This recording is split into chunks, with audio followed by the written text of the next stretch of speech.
전국에서 이 방송을 보고 계시는 IT 담당자 여러분 그리고 보안 담당자 여러분 반갑습니다. 쉐어드 IT 라이브 28번째 방송, 오늘은 조직 내 기밀 데이터 보호를 위해 충분한 노력을 하고 계십니까? 라는 주제를 가지고 엔사이퍼 시큐리티와 함께 웨비나를 준비했습니다. 본격적으로 오늘 방송을 시작하기 전에 오늘 발표를 해주실 담당자분을 소개해 드릴게요.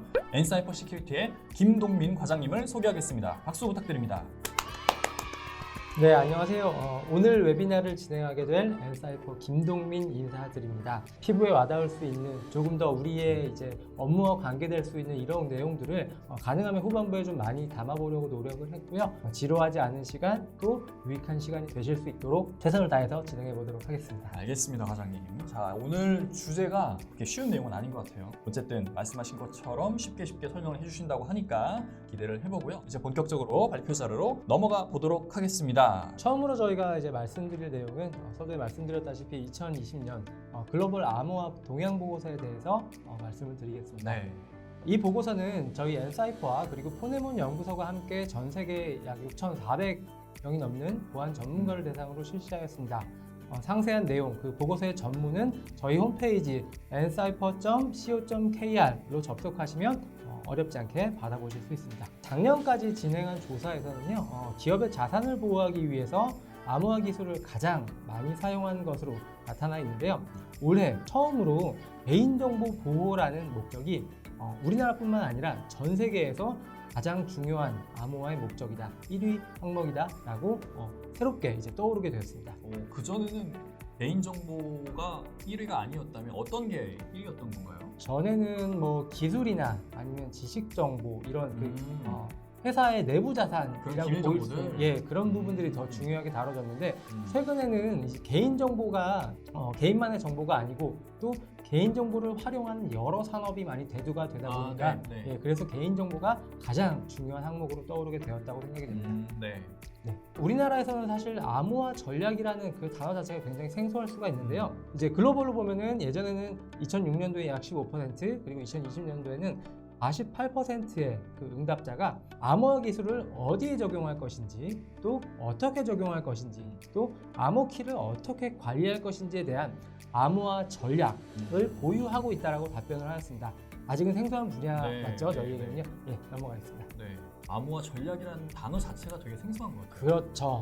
보안 담당자 아니면 신경 안 쓸 것 같은데. 네, 보안 담당자도 반 이상은 본인이 생성한 암호키가 어디인지 어떻게 보호되고 있는지 모르십니다. 그러니까 이게 암호는 누구나 다 만드는데 그 만든 암호가 어딘가에서 안전하게 보호가 되어야 한다는 것 자체를 인지를 안 하고 있다. 좀 더 자세하게는요, 암호화라는 기술을 적용을 하면 파일이나 어떤 데이터들이 암호화가 될 거잖아요. 네, 그렇죠. 암호화가 되면 이 데이터를 복호하기 위해서 반드시 암호화 키가 생성이 됩니다. 일반적으로는 디폴트로 설정한 대로 아무데나 이제 그 파일이 떨어지기 마련인데 그것들을 아무데나 놔두면 굉장히 큰 문제가 될 수가 있거든요. 뭘 보통 어디에? 일반적으로는 뭐 같은 와스 서버의 디렉토리에 서버 내에 있는데 생성이 되는 것이 가장 일반적인 사례인데 이런 것들이 만약에 서버를 털렸을 경우에 암호화 키가 바로 그 옆에 위치하게 되면 사실 금고 옆에 열쇠가 놓여 있는 것과 다름이 없어요. 그러네요. 네, 그래서 그런 것들을 반드시 물리적으로 다른 위치 또 안전한 그런 장치에 보관하는 것이 기본적인 수칙입니다. 그런 거를 어떻게 잘 할 수 있느냐, 이게 암호화 전략. 맞습니다. 네네네, 알겠습니다. 암호화 전략의 가장 좀 중요한 부분이라고도 말씀드릴 수 있겠어요. 알겠습니다. 네, 다음으로는 이제 암호화 기술을 사용하는 주요 사유. 서두에 말씀드렸던 것처럼 개인정보 보호 목적이 54%로 1위. 그 다음으로는 기업의 지식 재산 보호 목적. 이 2위 뭐 이런 순을 지금 나타내고 있는데요. 해외에서는 약간의 그 흐름의 차이는 있겠지만 이러한 목적들로 해서 암호화 기술을 사용하고 있다 정도로 봐주시면 좋을 것 같습니다. 그리고 암호화 기술이 가장 많이 활용되는 산업 같은 경우에는요, 첫 번째는 금융 서비스, 다음으로 기술 및 소프트웨어, 운송, 제조, 서비스의 순을 확인하실 수가 있겠고요. 아무래도 은행이나 우리가 많이 사용하는 그런 금융 앱들 이런 데에서 대부분 뭐 공인인증서 비밀번호나 뭐 지문인증이나 그런 비밀번호 이런 것 때문에 암호화 키를 많이 가지고 있을 텐데 그럼요. 그거를 어딘가에서 안전하게 잘 보관을 해야 되는 어떤 필요성이 있겠고요. 있어서 그런 기술들을 금융 서비스에서 제일 많이 활용한다. 맞습니다. 그리고 암호화라는 기술이 정말 다양하게 사용이 되거든요. 네. 인증을 할 때 공인인증서에 담겨있는 개인키, 네, 인증서 네, 네. 이런 것들이 다 암호키라고 보실 수가 네. 있겠고요. 네네. 또 통신 구간상에서 그 채널 간에 터널링을 할 때도 역시 마찬가지로 뭐 핸드쉐이킹을 하기 위한 키들이 존재를 하고 IPsec VPN 터널링 그렇죠. 그런 거요? 네. 우리가 알고 있는 모든 보안 제품 또 보호가 필요한 그런 시스템에는 다 암호화 기술이 들어가 있다. 암호화 그렇죠. 기술이 하나라도 빠지면 그 보안 기술이 성립할 수가 없다 정도로 생각하셔도 무방합니다. 알겠습니다. 네, 그리고 다음으로 저희가 말씀드릴 부분은 뭐 디지털 이니셔티브라든지 뭐 여러 가지 그런 이제 용어들을 사용하고 있는데 네, 모두가 아시다시피 디지털 이니셔티브 또 디지털화 이런 디지털 트랜스포메이션 많이 네. 들어보셨겠죠? 전 산업에 걸쳐서 진행이 되고 있고요. 네.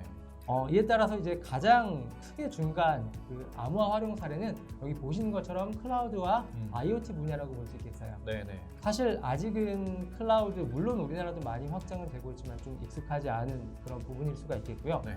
그리고 IoT의 보안은 이제 막 좀 태동하고 있는 단계라고 보셔도 사실 무방할 것 같습니다. 이게 IoT가 어쨌든 기계들이 알아서 커뮤니케이션 하는 거잖아요. 네. 근데 그런 기계 사이의 커뮤니케이션에도 네. 암호화 기술이 매우 중요하게 여겨지고 활용이 되고 있다. 점점 더 늘어나고 있다. 뭐 그런 내용인 것 같네요. 맞습니다. 기계와 기계 간의 인식에 문제가 생기거나 그런 통신 인증을 탈취당하게 되면 뭐 자율주행차를 누군가가 운전을 해서 다른 이상한 목적지로 간다거나 납치할 수 있겠네. 네, 그래서 이런 부분들도 이제 굉장히 중요하게 좀 올라오고 있다는 정도로 보시면 될 것 같아요. 네. 아마 이 부분이 좀 가장 생소하실 것 같아요. 클라우드에서 암호화의 어떤 기능이 가장 중요한가? 첫 번째로는 뭐 암호키 관리 표준인 K-MIB을 지원해야 한다. 네. 이거는 암호 키 관리에 관한 좀 더 전문적인 부분이라서 이건 아마 많이 사용해 보신 분들, 이 클라우드에서 암호화를 설정을 정말 많이 해보신 분들의 그런 답변인 것 같아요. 그래서 아직은 사실 여기까지는 좀 겪지는 않았지만 이러한 자료들을 사전에 참고하시는 것은 충분히 도움이 되실 거라고 생각이 됩니다. 다음으로 이제 하드웨어 보안 모듈 HSM의 기능에 대한 내용인데요. 이 HSM, 그러니까 아까 말씀드렸다시피 그 암호화를 할 때 생성된 암호키를 HSM에다 보관하고 있는가에 대한 내용의 몇 퍼센트가 보관하고 있는지, 사용하고 있는지의 답변이라고 보시면 될 것 같고요. 점점 늘어나고 있네요. 네, 2013년도에 33%, 2016년도에는 49%, 그리고 최근에 2020년에는 64%의 답변자가 사용 중이라고 답변을 하였습니다. 네, 그리고 이제 2020년도에 HSM의 주요 활용 사례인데요. 첫 번째는 애플리케이션 수준의 암호화, 파일을 암호화한다거나 아니면은 뭐 DB 시스템을 사용할 때 그 필드나 컬럼을 암호화한다든가 이런 것들을 보안 전문가가 아니더라도 어플리케이션 개발자가 다 요즘에 설정을 하고 암호화를 적용해야 된다고 생각해서 실제로 암호화를 하고 있습니다. 그런 애플리케이션들이 자체적으로 암호화 기능을 제공하지 않나요? 예, 대부분 같은 경우에는 오픈 소스로 해서 암호화 기능 다 제공하고 있고요. 암호화 알고리즘이나 이런 것들도 디폴트로 다 들어가 있어요. 뭐 예를 들어서 뭐 오픈소스 DB든 상용 DB든 데이터베이스를 써요. 그럼 데이터베이스에서 관리자의 어떤 권한이 부여되지 않은 폴더는 당연히 일반 유저들은 접근이 안 될 거잖아요. 암호화돼 있을 거고. 그리고 뭐 개인정보가 포함된 그런 데이터들은 마스킹이 돼 있든 어찌됐든 뭔가 암호화 처리가 돼 있을 텐데 그거는 그냥 DB 솔루션이 알아서 제공하는 암호화 기능인 거 아닌가요? 왜 그런 것들이 HSM이 필요한 건지 이해가 잘 안 되네요. 일단은 조금 분리해서 생각해 주셔야 될 부분이 암호화라는 것을 하는 주체는 굉장히 많습니다. 누구나 할 수 있고 오픈소스로도 할 수 있고 솔루션도 많이 있고요. 그렇지만 암호화를 하면 필수적으로 따라오는 암호키, 복화에 필요한 암호키, 복화에 필요한 암호키를 아무 데서나 보관하여서는 안 되고 나는 이것을 보호하고 있어. 우리 장비에서는 이 키를 안전하게 운영할 수 있어라고 아무리 얘기해봐야 소용이 없어요. 이것은 이제 니스트라는 미국 표준기술연구소에서 인증한 픽스라는 인증을 반드시 받아야지만 이 장비는 안전하다라고 공인을 받을 수 있는 거예요. 이게 그러면 뭐 조금 비유적으로 설명을 하면 저의 어떤 비밀 비자금을 금고에다가 저장을 해놨어요. 그 금고에 예를 들어 비밀번호를 뭐 예를 들어 만들어 놓은 다음에 그 비밀번호를 어딘가에 옮겨 적고 그 종이를 나만의 또 다른 어딘가에 이렇게 저장해 놓는 거, 그게 이런 HSM? 예, 그 비밀번호가 적힌 종이를 절대로 파괴되지 않는 그리고 절대로 열리지 않는 블랙박스, 비행기 사고가 나더라도 절대로 파괴되지 않는 블랙박스에 담아놓은 거 이상의 보안이라고 보시면 될 것 같아요. 지금은 사실 이사님의 개인정보 비밀번호는 그냥 그 옆에 떨어져 있다고 보셔도 무방합니다. 이런 지문이라든지 암호키는 네. 그냥 핸드폰에도 있을 수가 있고요. 그러네. 아니면 본인 나스의 어딘가에 폴더에 그냥 있을 수도 있고요. 예, 그럴 수 네. 있죠. 아는 사람이 거의 없다고 보셔도 돼요. 저만 알고 있지만 어찌됐든 뭔가 해킹의 위험에 노출은 돼 있는 거네요. 네. 예를 들어서 개인용 나스를 구매했을 때 네. 암호화 얼마든지 설정할 수 있거든요. 그렇죠. 네. 그럴 때 여기서 생성된 암호키는 디폴트로 떨어지는 곳들이 있어요. 그래서 보통 이제 해커들이 이런 것들을 집중 공격하거든요. 공격할 때 이 위치를 알기 때문에 디폴트 위치를 알기 때문에 여기 암호키 찾으러 들어가요. 기본입니다. 야, 그러면 이런 HSM 같은 뭔가의 솔루션이 없으면 그냥 다 털리겠네요. 네. 그럴 수 있죠. 그렇구나. 암호화된 거를 또 한 번 보호하기 위한 장비. 그렇죠. 암호키, 암호화를 풀기 위한 키를 보호해줄 수 있는 어떻게 보면 보안 솔루션, 보안 제품의 궁극의 장비라고 할 수 있지 않을까 생각하고 있습니다. 보안의 제일 꼭대기에 있는 거네. 네네.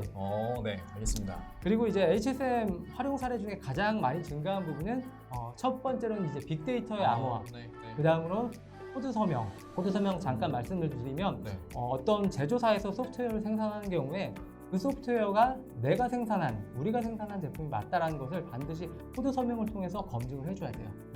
내가 짠 코드야. 우리 회사에서 짠 코드입니다. 아. 예를 들어서 보안 솔루션 회사에서 어떤 이 코드 서명할 수 있는 키를 탈취를 당해가지고 네. 해커가 그걸 구했어요. 이거 내 거야라고 인증 네. 위조해갖고. 그래서 해킹 툴을 만든 다음에 이것을 코드 서명을 해버려요. 그러면 이거는 보안 회사에서 만든 제품이 돼버려서 얘는 백신에서 예외 처리가 다 돼요. 와. 예, 무서운데? 기본적으로 그 와. 회사는 백신에서 예외 처리하기 때문에 그런 경우에는 코드 서명 저런 로직이 네. 안전하지 않은 곳에서 수행되면 큰일 실제로 나겠다. 유출되는 경우들이 있어요. 야, 그러네요. 예, 그래서 그런 경우에 HSM 내에서 저 코드 서명을 수행하게 되면은 절대로 유출되거나 안전한 상황이라고 보실 수 있겠고요. 네. 그리고 IoT 신뢰점, 이제 IoT 같은 경우에도 뭐 공인인증서와 마찬가지로 이제 PKI와 CA 이런 체계를 가지고 있는데 이때 네. 루트 가장 이제 신뢰할 수 있는 신뢰점을 만들어줘야 합니다. 그때 궁극적으로 마지막으로 신뢰할 수 있는 장비는 이 HSM이라고 보시면 될 것 같아요. 그 이외에도 뭐 전자문서에 대한 진본성을 증명하기 위한 서명들 다 저희 HSM이 해야 될 그런 보호 역할입니다. 네. 이 회사는요 빅데이터 분석 업체이고요. 네. 빅데이터가 어떻게 세상에 영향을 줄 수 있는지를 가장 극명한 사례를 보여준 회사라고 할 수 있어요. 2019년도에 내부자의 폭로를 통해서 실상이 좀 적나라하게 드러나게 됐는데요. 네. 우리가 알고 있는 그 세계 최강국의 그 유명하신 대통령이 선거를 통해서 지난 선거 대선에서 대통령이 됐는데 네. 이 회사는 세계 최대의 SNS 업체, 네. 우리가 알고 있는 그 업체를 통해서 불법적으로 수집한 아. 개인의 성향과 이력을 활용하여 모두의 예상을 뒤집어 버렸습니다. 네. 그래서 좋아요 20개, 30개면은 그 사람 자신보다 그 사람을 더 잘 알 수 있다. 뭐 이런 내용 말들도 나오고 있는데요. 그래서 이제 지지자와 비지지자한테 어떤 메시지를 전달해야 되는지 이런 것들을 빅데이터를 통해서 분석을 하고 그것을 통해서 정말 이 캠프에서는 엄청난 전략을 구사를 했습니다. 이게 좋아요니까 뭐 이겠네. 좋아요 그 수치에 따라서 어떤 의견을 날리는 게 지지자들의 지지를 이끌어낼 수 있는데 효과적이다. 네, 그렇게 보시면 될 것 같고요. 네, 어느 회사인지는 예측해 주시면 될 것 같아요. 다 아실 것 네, 같아요. 이 스캔들 같은 경우에는 그 빅데이터가 그리고 데이터 분석이 어떻게 민주주의 그리고 사회의 영향을 근간을 끼칠 수 있는지. 위협하는 무기가 될 수 있는지까지도 네. 단적으로 보여준 예라고 보시면 될 것 같아요. 네네네. 그리고 이 내용은 지금 넷플릭스에 올라와 있는 거대한 해킹이라는 드라마를 통해서 있구나. 정말 자세하게 보실 수 있습니다. 알겠습니다. 네. 네, 그리고 다른 한 가지 예가 있습니다. 안면 안면 인식? 인식 기술이 어떻게 되는지를 나타내는 네. 화면인데요. 안면 인식을 위해서는요, 필수적으로 개인 정보가 활용이 되어야 되고요. 안면의 3D 정보 같은 경우에는 가명화가 되거나 이식별화가 되거나 이런 처리가 불가능합니다. 가명화가 뭐예요?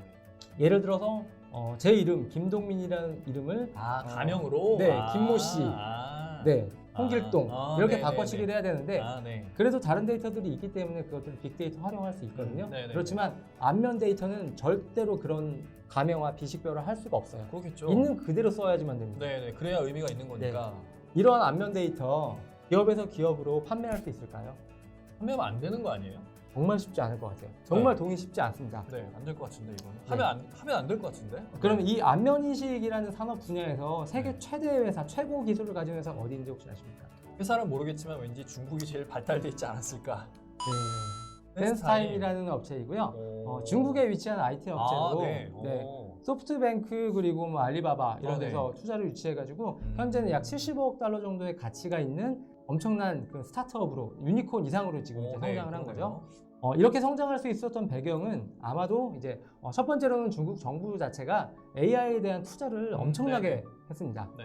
그리고 두 번째로는요, 데이터가 있기에 가능했습니다. 네.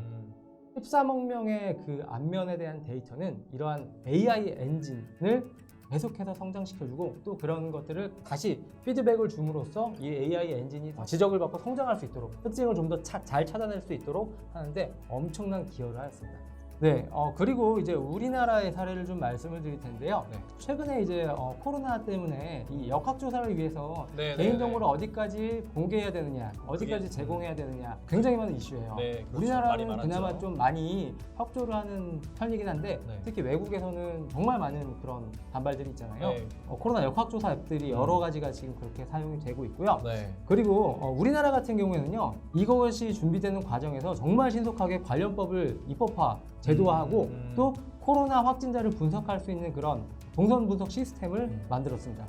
그렇게 해서 이 방대한 데이터를 분석을 해가지고 얻어진 이러한 정보들은 전염병을 통제 범위 안에 둘 수 있게 도와주었고요. 네. 또 이런 모범적인 그 방역 모델을 만들게 되었는데요. 이 데이터는 아마 우리나라에서만 쓰이는 것이 아니라 앞으로의 이제 그 전염병 연구에 정말 혁혁한 네, 그런 네, 공을 네. 할 수 있을 거라고 예측이 되고 있어요. 네. 그래서 이러한 이제 모범적인 방역 시스템은 아름다운 커브를 그릴 수 있도록 그 역할을 할 수가 있었는데요. 지금까지 좀 말씀드렸던 것처럼 빅데이터 그리고 데이터 경제에 있어서 가장 중요한 가치를 지니는 정보는요, 사람에 대한 정보입니다. 대리 정보, 날씨 정보 아니고요, 사람에 대한 정보입니다. 네. 그래서 이러한 산업이 성장할 수 있도록 하려면은 개인 정보가 유출되거나 남용되지 않고 비식별화되어 안전하게 활용되어야만 진정한 데이터 경제를 만들 수가 있는 것인데요. 그래서 지금 여러 가지 법들이 개정이 되고 네, 네, 네. 시스템들이 지금 새로 생겨나고 있다라고 먼저 보시면 될 것 같고요. 앞으로 이런 데이터 경제가 활성화될수록 제일 중요한 정보는 개인 정보가 될 거고, 네. 근데 유출됐을 때 제일 타격이 큰 것도 개인 정보니까, 그렇죠. 이 개인 정보에 대한 보안이 그 어느 때보다 중요성이 올라갈 거니까 네. HSM 같은 게 필요하다. 뭐 그렇게 이어지는 것 네. 같네요. 여기까지만 보시면은 그게 약간의 비약으로 들리실 수도 있을 것 같아요. 네. 그렇지만 비약이 아니라는 것을 이 아래의 자료를 통해서 좀 알겠습니다. 말씀을 드리겠습니다. 네.